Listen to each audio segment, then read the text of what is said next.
입니다.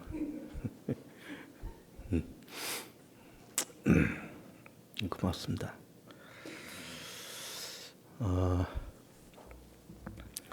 우리가 이제 사도행전 강해 오늘 세 번째 시간입니다.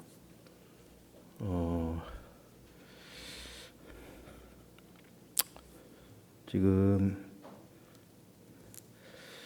그동안 지내왔던 이야기를 잠깐 간추리고 넘어가겠습니다. 우선 예수님의 십자가의 죽으심, 그리고 사흘 만에 부활, 그리고 부활하신 다음에 40일 계시고, 그리고 감람산에서 승천하세요. 그러시면서 예수님께서 뭐라고 말씀하시는가 하면 너희가 예루살렘을 떠나지 말라는 겁니다. 아버지께서 약속하신 것이 올 때까지 여기 떠나지 말라는 겁니다. 그러면서 성령이 임하시면 너희가 권능을 받아서 예루살렘과 온 유대와 사마리아와 땅 끝까지 이르러서 내 제자가 될 거다. 그러니까는 아버지께서 약속하신 것이 뭔가 하면은 성령이에요. 성령이 오실 때까지, 성령께서 감동하실 때까지 기다려라 말씀을 하세요. 그래서 이 120명의 성도들이 마가의 다락방에 올라가서 열흘 동안 전심을 다해서 기도합니다. 열흘 동안. 그랬더니 무슨 날이 와요? 오순절이 와요. 그러니까 예수님께서 십자가에서 죽으실 때가 6월절이고 부활하시고 40일 계시고 또 열흘 기도했으니까 이게 전부 50일이잖아요. 그래서 오순절이 와요. 그러나 성령이 임하십니다. 유대인들에게는 이제 3대 절기가 있어요. 유월절, 오순절, 초막절. 이게 세 절기가 있습니다. 유월절은 출애굽을 기념하는 절기고, 오순절은 첫 수확을 거두는 절기고, 초막절은 초막절 혹은 수장절은 추수감사주일이고, 또 출애굽하면서 광야에서 초막을 짓고 살던 것을 기념하는 절기고, 그렇게 되어 있습니다. 유월절, 오순절, 초막절 이렇게 되어 있어요. 오순절이 왔습니다. 열흘 동안 전심을 다해서 기도했습니다. 정말 하나님께서 약속하신 성령님이 오세요. 불의 혀 같은 것이 갈라졌다 그랬습니다. 그러면서 각자 방언을 했다 그랬습니다. 오순절이라는 절기였기 때문에 사방각지에서 사람들이 순례객들이 모였을 때 그런 일이 벌어졌던 거예요. 근데 여기저기서 왔는데 이 120명 성도들이 각자 성령 충만 받아서 방언을 하는 거예요. 이렇게 외지에서 온 사람들이 예를 들면 우리는 일본에서 왔는데 이 사람들은 한국 사람들인데 기도하는 걸 보니까는 일본어로 방언을 하는 거예요. 일본어로 기도를 하는 거예요. 중국 사람이 왔는데 우리는 중국 사람인데 이 사람들은 한국 사람이고 중국어로 이 사람들이 기도를 하는 거예요. 그래서 깜짝 놀랐습니다. 이 사람들은 분명히 히브리 사람들인데 왜 우리말로 기도를 하지? 이렇게 된 겁니다. 그래서 이 사람들이 뭐 아침부터 술 취했나? 이렇게 된 겁니다. 이제 이것이 오전 9시라 했어요. 그러면서 이제 방언이 뭔가 하는 것도 제가 말씀을 드렸습니다. 그동안 방언은 이렇게 외국어로서의 방언이 있다. 그리고 천상의 방언이 있다. 두 종류의 방언을 얘기를 했습니다. 이 천상의 방언, 우리 교회에서도 이제 방언하는 분들이 더러 있지만 그 방언들은 대부분 이제 천상의 방언들을 하고 있어요. 물론 그것도 좋습니다. 근데 지금 이 사도행전 2장에 나타난 이 방언은 외국어로서의 방언을 얘기하는 거예요. 사실은 방언이란 말 자체가 지방 언어다 그 말. 지방 언어, 그 지방 언어, 그 지방 언어, 방언, 그 지방 언어. 방언할 때 그 방자가 모방자 쓰고 지방 할 때 그 방도 모방자 써요. 그래서 방언, 그 지방 언어를 얘기를 해요. 그 지방 언어를 한 겁니다. 다른 외국어 방언을 한 겁니다. 왜 그랬다 그랬습니까? 일단 이 당시에는 복음이 전달돼야 되잖아요. 전달될 때 가장 큰 걸림돌이 언어적인 문제였습니다. 언어가 안 되면 전달이 안 됐잖아요. 외국에 나서 복음을 전하는데 그 지역 언어를 써야지 이게 뭐 되겠습니까? 그래서 언어가 가장 급하기 때문에 이 지방, 그 지방 언어로서의 방언을 하나님께서 주신 거예요. 성령이 임하면서 지방 언어가 임재했습니다. 그리고 나서 이제 베드로가 이제 그 여기저기서 온 사람들이 이 사람들이 술에 취했나 이게 도대체 뭐냐 했을 때 베드로가 하는 장편의 설교를 우리 지금까지 쭉 본 겁니다. 보면서 자 우리가 지금이 아침 9시인데 아침도 술 먹고 이렇게 떠들 사람이 어디 있냐? 응? 뭐 저녁도 아니고 지금 아침인데 이거는 우리가 술에 취한 것이 아니고 하나님께서 예수 그리스도를 통해서 우리 가운데 주신 성령님이 우리 가운데 임재해서 우리가 지방 언어로서 지금 기도를 하고 있는 것이다. 그러면서 예수 그리스도께서 누구냐, 왜 죽으셨느냐, 왜 오셨느냐 이런 거를 아주 좋은 논리적으로 얘기를 하고 있는 겁니다. 그래서 다윗의 예를 들면서 우리가 그 다윗의 예를 지난주 그 지난주에 뭐 성경 여기저기를 찾으면서 우리가 읽었잖아요. 그러면서 그리스도께서 이 땅에 오셨는데 우리가 법 없는 사람들의 손을 빌어서 그를 죽였다. 그를 죽였다. 법 없는 자, 그 율법 없는 자니까 이방인들 있잖아요. 로마 사람들 얘기하는 거잖아요. 로마 사람들의 손을 빌려서 우리가 예수를 죽였다. 그러나 그리스도는 하나님의 아들이시고 우리의 메시아이시고 또 그분은 생명 그 자체이기 때문에 죽음에 묶여 있을 분이 아니시다. 그래서 하나님이 그를 죽은 자 가운데 살리셔서 그를 주와 그리스도 되게 하셨다. 주와 그리스도 되게 하셨다. 우리가 그를 힘입어서 죄산 받고 그를 힘입어서 하나님께로 나아가고 그를 힘입어서 우리가 의롭게 되고 거듭날 수 있다. 하면서 십자가에 죽으신 예수 그리스도를 좋은 설명을 하는 겁니다. 아주 논리적으로. 근데 이제 논리적으로 설명한 이 베드로의 이 설교가 중요한 겁니다. 그러니까 지금 오순절 있잖아요. 예수님께서 십자가에서 죽으신 것이 벌써 50일 전이고 승천하신 것은 열흘 전 사건이에요. 봐라 이 얘기입니다. 봐라 50일 전에 그 예루살렘에서 예수께서 죽으셨잖냐. 너희들이 죽여라 소리를 질렀잖냐. 죽이라 그렇게 소리를 질렀잖냐. 근데 그분이 누구냐? 그분이 3년 동안 우리와 함께 계셨고 그분이 이렇게 일하시고 사역하시면서 그분을 죽여야 될 죄목이 과연 뭐냐? 죽여야 될 이유가 과연 뭐였냐? 그분이 33년을 사시면서 동시에 3년 동안의 공생을 하시면서 무슨 나쁜 짓을 한 것이냐? 무슨 범법자냐? 그렇게 해서 범법자가 아님에도 불구하고 범법자인 것처럼 법 없는 사람들의 손을 통해서 우리가 그를 죽였잖냐. 그런데 그분이 누군 줄 아느냐? 우리가 오래전부터 기다렸던 하나님의 아들이시고 우리의 메시아이셨다. 우리 메시아이셨다. 그런데 그분은 하나님의 아들이셨는데 하나님의 피조물인 우리 인간이 창조주 여호와 하나님의 아들 된 그분을 우리가 죽였다. 피조물인 우리가 창조주의 아들을 우리가 죽였다.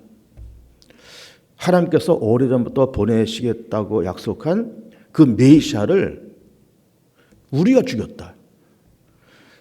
우리가 그동안 수천 년, 수백 년 동안 기다렸던 그 메시아 보내달라 우리가 그렇게 기도했지 않냐. 또 우리는 그렇게 기다렸지 않냐.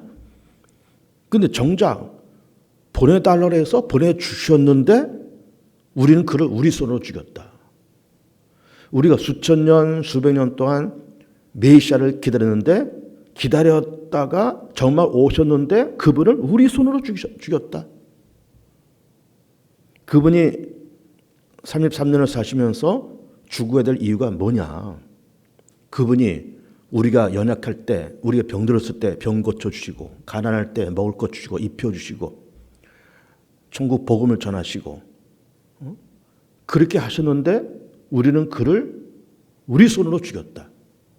법 없는 로마 사람들의 손을 통해서 우리가 죽여라 죽여라 소리를 질러서 우리가 죽였다.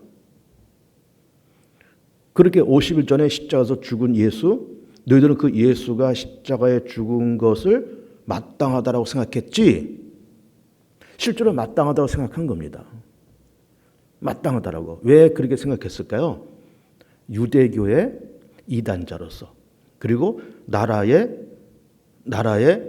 어떤 나라를 전복시키고 나라의 체제를 뒤엎으려고 하는 어떤 불순분자로서 불순분자, 율법을 어기는 자, 그리고 선동죄 이런 걸 가지고 너희들이 죽였잖냐.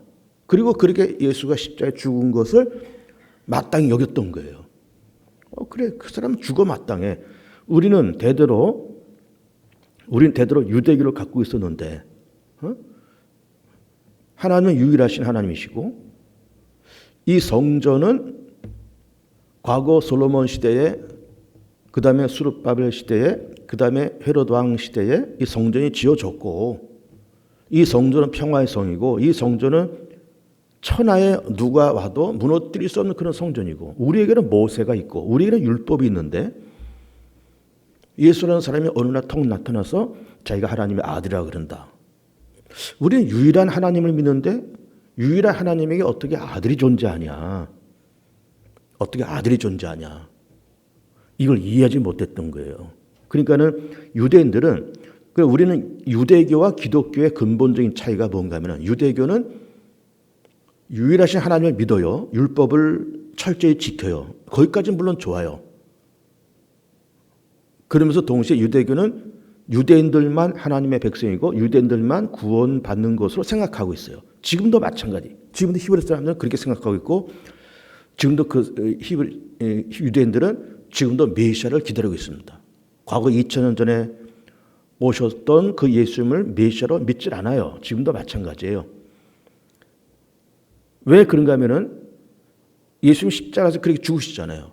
아니 메시아인데 메시아는 기름 부음 받은 자란 말이고 구원자란 말이잖아요.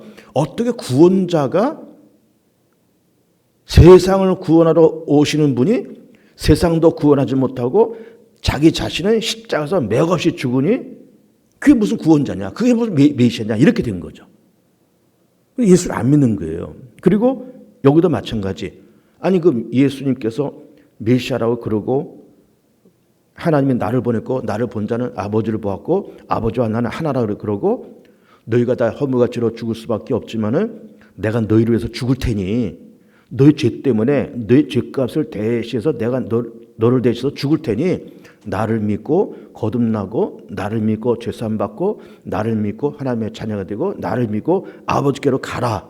이게 예수님께서 말씀하셨던 그 복음 진리의 핵심이잖아요. 그리고 내가 포도나무인데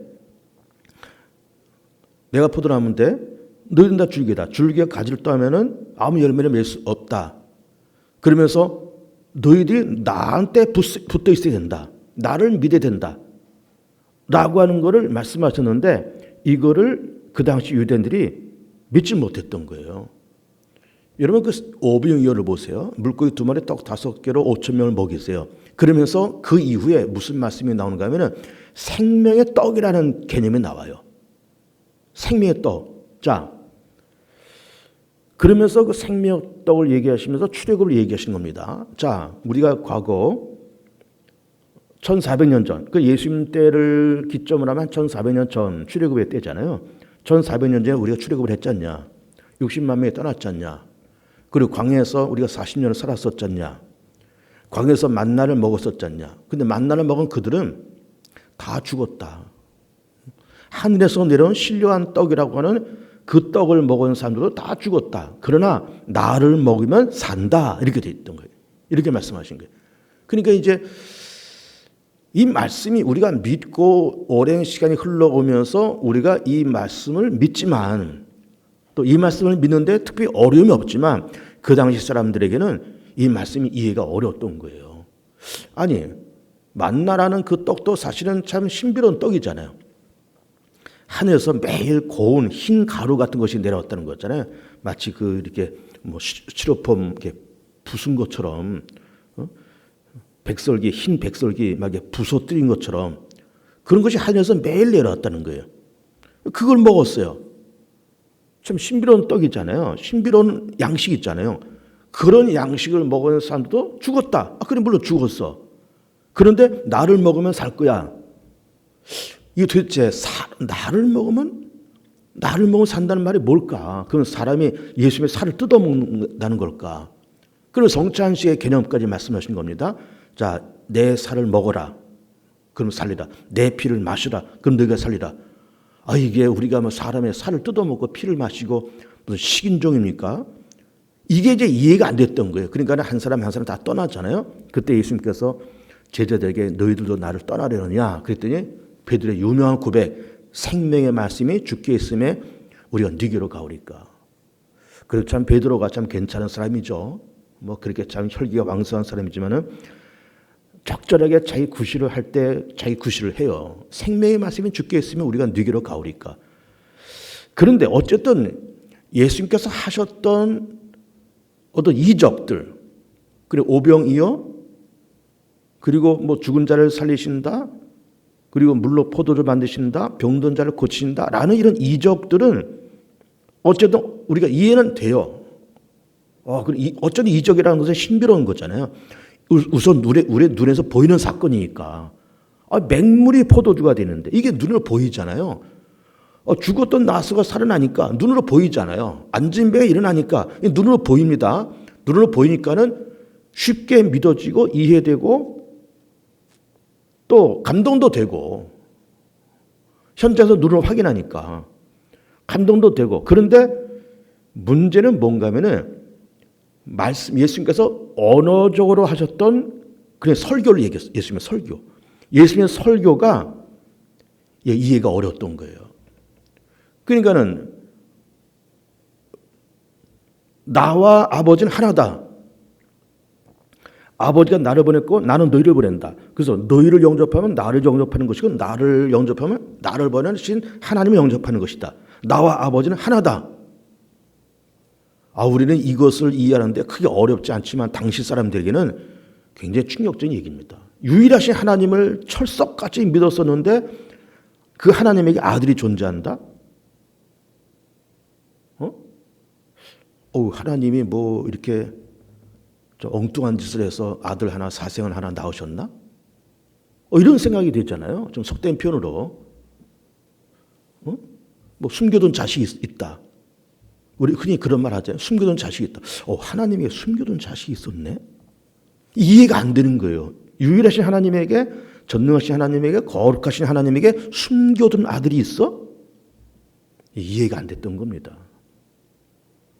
그리고 예수께서 아버지와 나는 하나다? 이해가 안 됐던 거예요. 나를 먹으면 너에게 살리라? 내 살을 먹고 내 피를 마시지 않으면 너에게 생명이 없느니라? 이게 이해하기가 어렵습니다, 사실은. 그러니까 예수님도 설교 때문에 고생을 많이 하셨어요. 설교 때문에. 그러니까 이것이 그 당시 사람들에게 예수님의 이 설교가 이해하기가 좀 어려웠던 겁니다. 물론 시간 지나 보니까 그 말이 맞는 말씀이지만 그 당시에는 이거를 예수님의 설교를 받아들이기가 참 어려웠어요. 심지어 예수님의 제자들까지도 굉장히 어려웠습니다. 그러니까는 고개를 갸우뚱하면서 정말 저 양반이 메시아가 맞아? 뭐 이렇게 물로 포도주를 만들고 뭐 오병이어하고 뭐 거기까지는 좋은데 저분의 설교는 좀 난해해. 어려워. 그리고 이해하기가 어려워. 좀 이상해. 이렇게 된 거죠. 어떻게 전능하신 하나님에게 숨겨둔 자식이 있냐 이 말이에요. 사실은 숨겨둔 자식이 아닌데 이게 난해하고 복잡하고 이렇게 되다 보니까 아닐 거야. 저 양반이 뭐 자꾸 자기가 메시아다 그러는데 아닐 거야. 우리가 괜히 속고 있는 거지. 뭐 이렇게 뭐 물로 포도주 만들고 뭐 이런 이적을 이제 하는데 좋기는 한데 그거는 뭐 어쨌든 조금 그 당시 좀 마술적인 방법으로 그렇게 했을 수도 있어. 마술적인 방법으로. 그리고 저 양반 뭐 아버지가 날 보냈고 뭐 아버지와 난 하나다 그러는데 어떻게 하나님과 인간 예수가 어쨌든 예수님은 인간이죠. 어쨌든 인간이잖아요. 어떻게 인간 예수가 그것도 예수님의 출생이 뭐 그렇게 막 화려하고 뭐 삐까뻔쩍하고 그렇습니까? 아주 너무너무 평범하고 평범을 뛰어넘어서 너무너무 초라하잖아요. 그 탄생 자체가 우리가 얼마 전에 그 성탄절도 보냈지만 예수님의 탄생 자체가 마리아가 만삭돼서 베들레헴에 가서 거기서 몸을 풀었는데 또 외양간에서 몸을 풀잖아요. 그리고 또 이렇게 와서 애굽에 도망가기도 하고 피난 내려가기도 하고 또 올라와서 나사렛 땅에서 사시는데 그의 아버지는 요셉이고 목수예요. 목수 아들로서 예수님도 30살에 출가하시기 전까지 목수 일을 하셨던 거예요. 목수 예수님이야. 목수 예수님. 뭐 이렇게 집 짓는 데도 다니셨을 것이고 뭐 나무로 하는 모든 일들, 나무로 집 짓고 나무로 뭐 창틀 짜고 뭐 문 왁구 만들고 나무로 무슨 책상 만들고 침대 만들고 이런 인테리어 업자, 요즘은 인테리어 업자 그런 걸 하신 거예요. 그리고 너무너무 평범한 일 있잖아요. 인테리어 업자 평범하고 또 예수님의 나사렛 땅에서 예수님의 존재에 대해서 다 알 거고 그 예수란 청년 그 요셉의 아들 아니야? 아버지 따라서 뭐 여기저기 집 지러 다니고 뭐 책상 만들고 의자 만들고 뭐 침상 만들고 그런 사람 아니야? 그 인테리어 업자 아니야? 예수 인테리어 업자. 응? 인테리어 업자. 근데 어느 날 짠 하고 나타나서 내가 예수야, 내가 메시아야, 내가 하나님의 아들이야, 아버지 날 보냈어, 나와 아버지는 하나야. 이러니까 이거 이해하기가 어려운 겁니다. 이해가 어려워요. 거기다가 또 나를 먹으라고 또 말씀하시니 내 살 먹으라, 내 피를 마시라 이렇게 하니까는 이해하기가 어려운 겁니다. 그러니까 이제 사람들이 고개를 갸우뚱갸우뚱하고 거기다가 이제 가룟 유다도 배신하죠. 또 유대 정부가 막 선동을 하죠. 예수 죽이자 막 선동을 하고. 그러니 이제 유대교 입장에서는 예수님을 받아들이고 예수님을 인정하면 유대교가 흔들려요. 유대교는 유일한 하나님이신데 하나님에게 아들이 존재한다? 이걸 인정하다 보면 유대교가 무너지는 거예요. 또 예수님께서 성전을 향해서 이거 헐어. 내가 사흘 만에 지을게. 이 사람들에게는 예루살렘이라는 거는 이건 보물단지예요. 이 보물단지고 세상 어느 권세가 이 성전을 헐지 못하고 여기 하나님이 살고 있는 줄 알았어요. 하나님의 사는 집이기 때문에 이거는 천하에 누가 와도 무너뜨릴 수 없는 그런 신성한 성전으로 알고 있었어요. 물론 신성한 성전인 건 맞아요. 그러나 예루살렘도 어디까지나 하나의 건물에 불과한 거예요. 하나님이 떠나면 건물이지 뭐. 물론 하나님이 계시겠지만 하나님이 떠나면 그냥 건물일 뿐이에요. 예를 들어서 우리 개봉중앙교도 지금 예배드리고 그러니까 이게 성전이지. 우리 다 떠나고 교회 다 버리고 다 떠나고 목사도 떠나고 교인들도 떠나고 교회 텅텅 비었어요. 아무도 신경 안 써요. 응? 그럼 이게 성전이냐 이 말이에요. 그냥 건물일 뿐이지. 사람만 떠났으니까 하나님도 성령까지 떠났다고 쳐보세요. 이게 그냥 건물이지. 포크레인이 와서 다 부셔버리고 여기다 이제 아파트 올리지.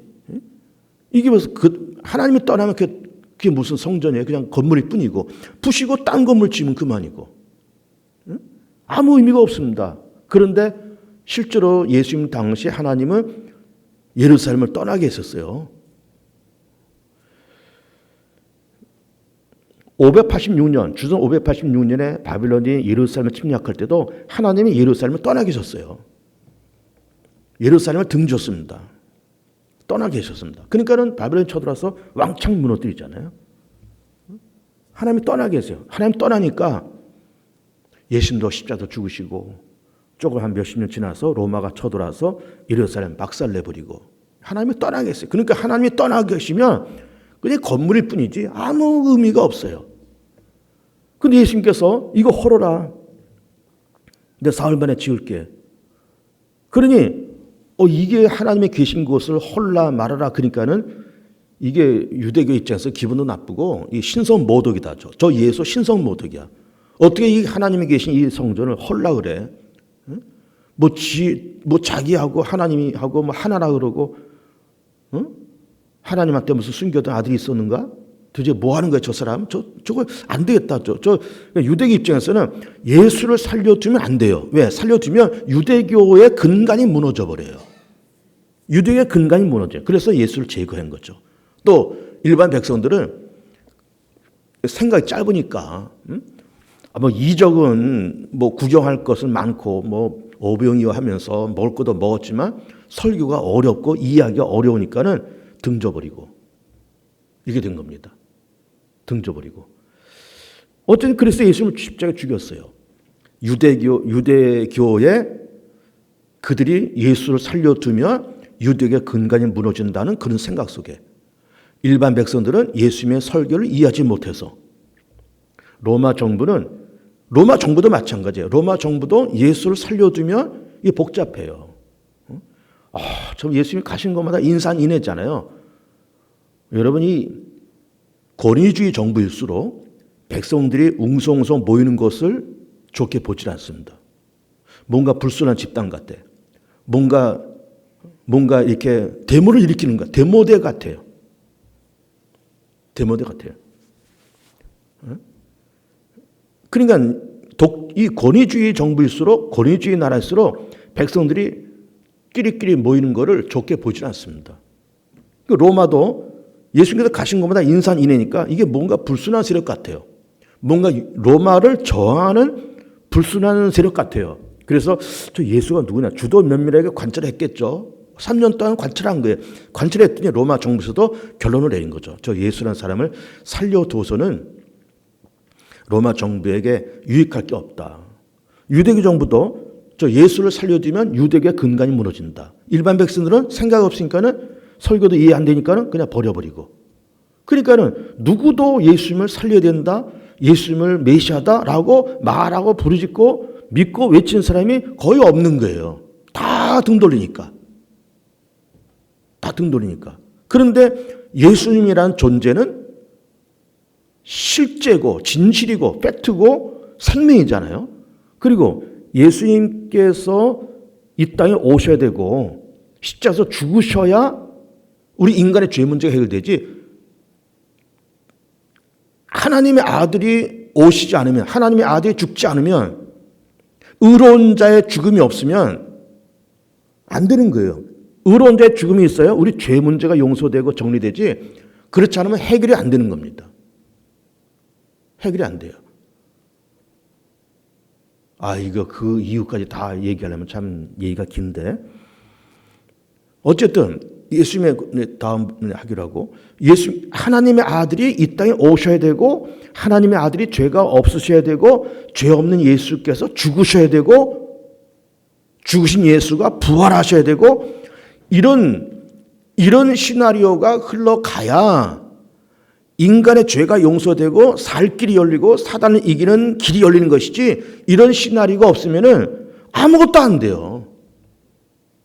뭐 시나리오라고 얘기해서 조금 가치없게 들린지는 모르겠지만 그런 하나님의 생각, 하나님의 계획, 하나님의 거룩한 시나리오가 이게 흘러가야지 우리가 죄사함 받고 하나님께로 가는 길이 열리지 이것 외에는 어떻게 살아요? 무슨 방법이 있어요? 여러분 알면 한번 얘기해 보세요. 우리 죄를 용서받은 길이 뭐가 있을까 한번 알면 얘기해 보시라고. 우리가 하나님의 자녀가 되려면 어떻게 해야 돼요? 알면 얘기를 해 보시라고. 우리 천국 가야 되는데 우리 죽어서 천국 가야 되는데 그 천국 가려면 어떻게 해야 되는 거예요? 한번 얘기를 해 보시라고. 답변 못 합니다. 절대로 못 합니다. 예수가 아니면 답이 없어요. 예수가 아니면 해결점이 없어요. 예수님이 오셔야 되고 죽으셔야 되고 그래야 죄사함 받고 부활하셔야 생명도 얻고 그 예수를 믿어야 사단을 이기고 그 예수님을 통해서 우리가 천국 갈 수 있고 구원받는 것이지 그 외에는 답이 없어요. 답이 없습니다. 그래서 천하 인간의 구원 얻을 만한 이름을 예수 외에는 주신 적이 없다고 말씀하시잖아요. 주신 적이 없으니까 답이 없다니까. 한번 얘기를 해보시라고. 누가 천하에 누가 그거를 거기에 답을 내릴 사람이 누구예요? 천하에 무슨 박사를 할지라도 뭐 철학 박사 무슨 뭐 사회학 박사 무슨 별의별 박사학위를 10개 갖고 있는 사람이라도 답을 내보라고. 사람이 죄 용서받은 길이 뭔지 한번 얘기를 해보라고. 천국 갈 수 있는 길이 뭔지 얘기 못해요. 박사가 10개라도 뭐 천하에 누가라도 얘기 못합니다. 천하에 못합니다. 예수가 답이에요. 그걸 깨닫기가 참 이게 시간이 많이 걸리죠.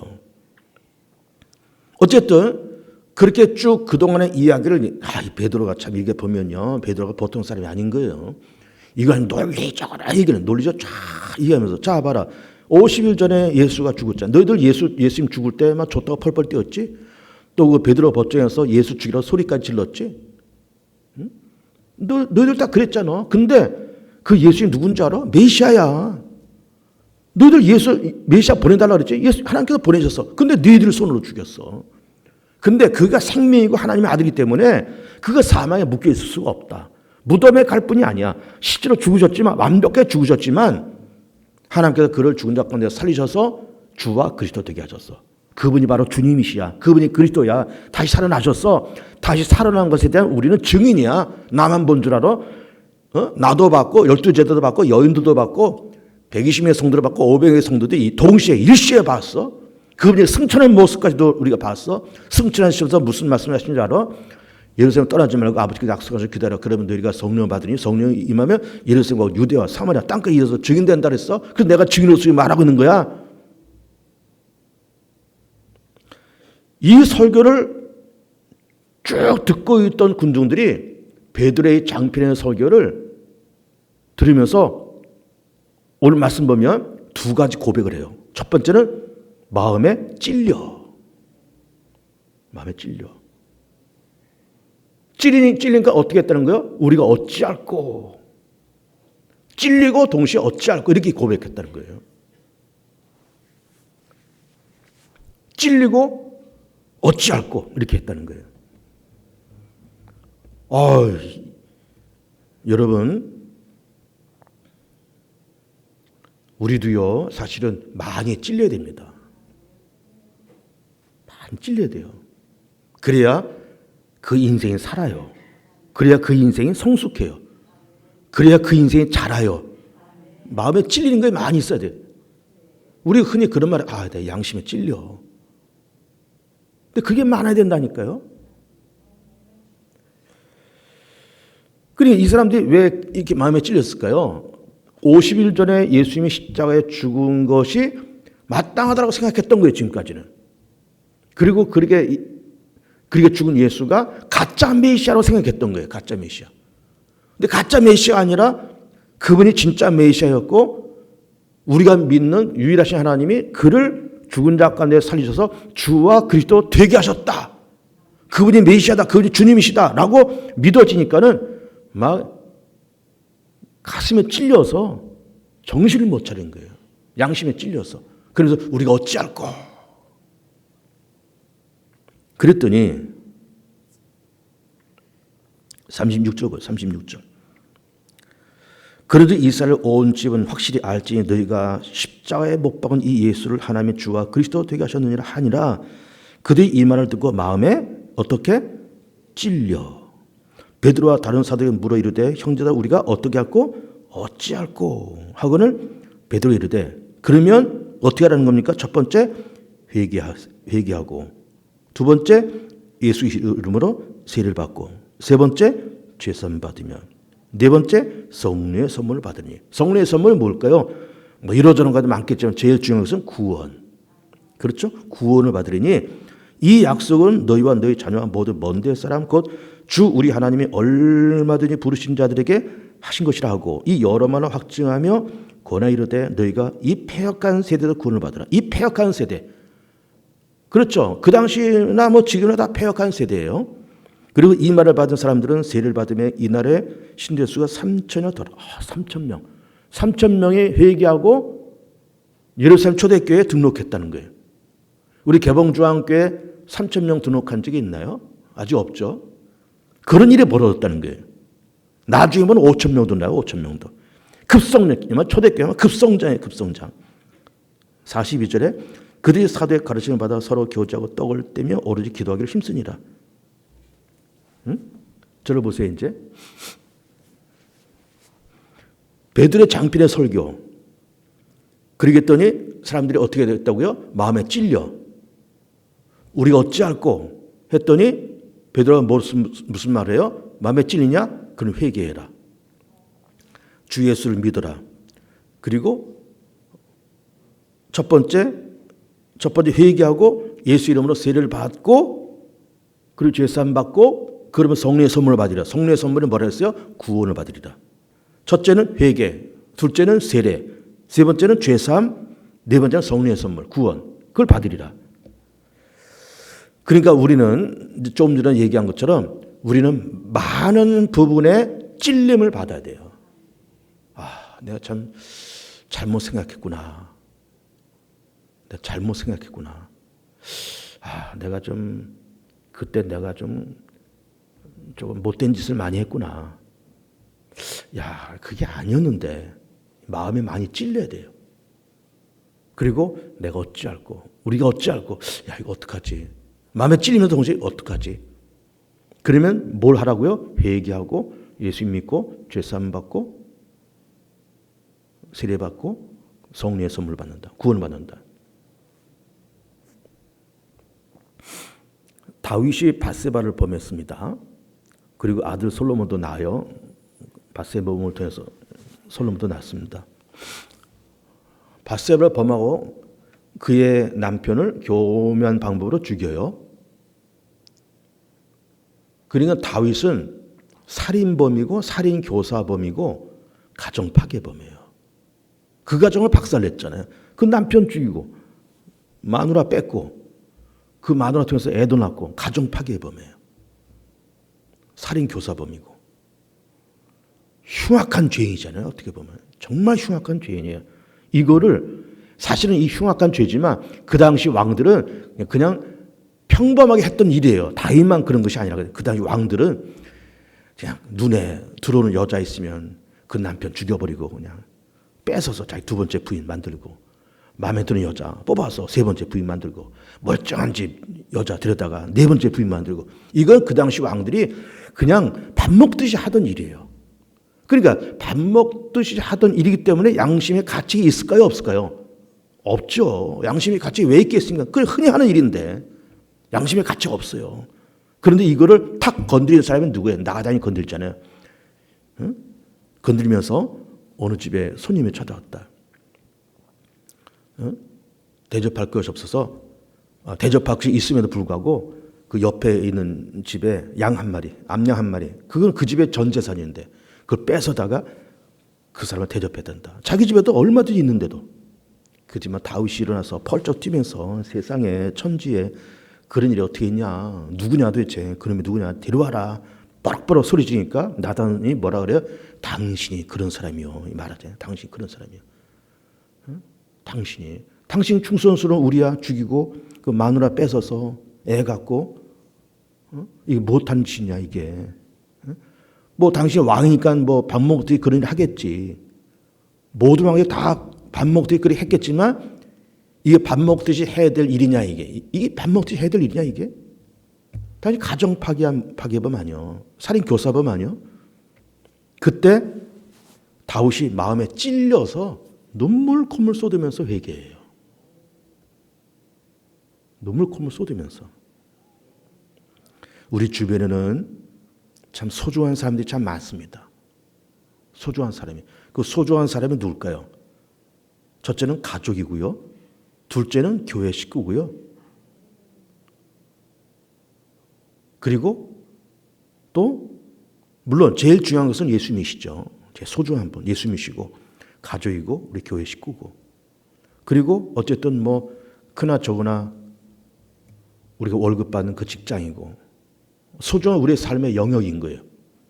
소중한 우리의 삶의 영역. 근데 이게 평소에는 그게 소중한 줄을 몰라요. 평소에는. 그런데 그 소중한 사람들이 우리 곁을 떠났을 때 그 사람이 너무너무 소중한 사람이었다는 것을 나중에서 알게 돼요. 그러면서 마음에 찔리고 참 소중한 사람이었는데 마음에 찔리고 어찌할꼬 양심의 가책도 되고 그렇습니다. 그런 거예요. 예를 들면 대대로 이어내려는 어떤 가보가 있어요. 도자기가 있습니다. 네? 진품 명품에 나가면 이거 뭐 수억 원 하는 그 집의 가보예요. 뭐 수억 원이라는 돈 때문이가 아니고 어쨌든 이게 조상 대대로 그 집에 저 소중한 재산으로 잘 내려오는 겁니다. 그런데 그 집 아들은 생각이 짧아서 아버지가 야, 이거 우리 집 가보야. 이거 진품 명품 나가면 수억 원도 받을 수 있는 거야. 수억 원이라는 돈 때문이 아니고 이건 우리 조상 대대로 우리 집의 보물이니까 이 보물을 잘 간직해야 되고 또 네가 잘 간수한 다음에 또 네 아들한테 또 이 가보를 물려줘. 그래서 이 가보를 이 도자기를 우리 집안 대대로 이걸 잘 관리해서 이걸 우리가 보존했으면 좋겠다. 얘기를 했다고 쳐보세요. 이 멍청한 아들이 그 도자기 그 좋은 거를 그러면 그렇게 비싸고 집안 대대로 내려온 보물이라 그러면 잘 보관해서 진짜 유리함에 잘 보관해서 어디다가 딱 보관해 놓든지 아니면 이걸 보관할 만한 어떤 시설이나 능력이 없으면 요즘 은행 가면은 집안의 보물을 이렇게 보관하는 그런 보관함을 빌려줍니다. 은행에서.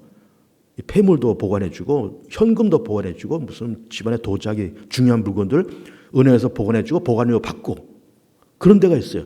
그럼 은행에 가서 그런 거 맡기고 돈 얼마 좀 내고 뭐 1년에 얼마 그런 게 있겠죠. 돈 내고 잘 보관해 놓든지 아니면 뭐 집에 유리 딱 함에 해가지고 딱 해서 이게 누가 도둑질하지 못하도록 그 자물쇠 딱 채우고만 CCTV 몇 개 달고 이렇게 해야 되잖아요. 그래서 그 보물을 지켜야 되잖아요.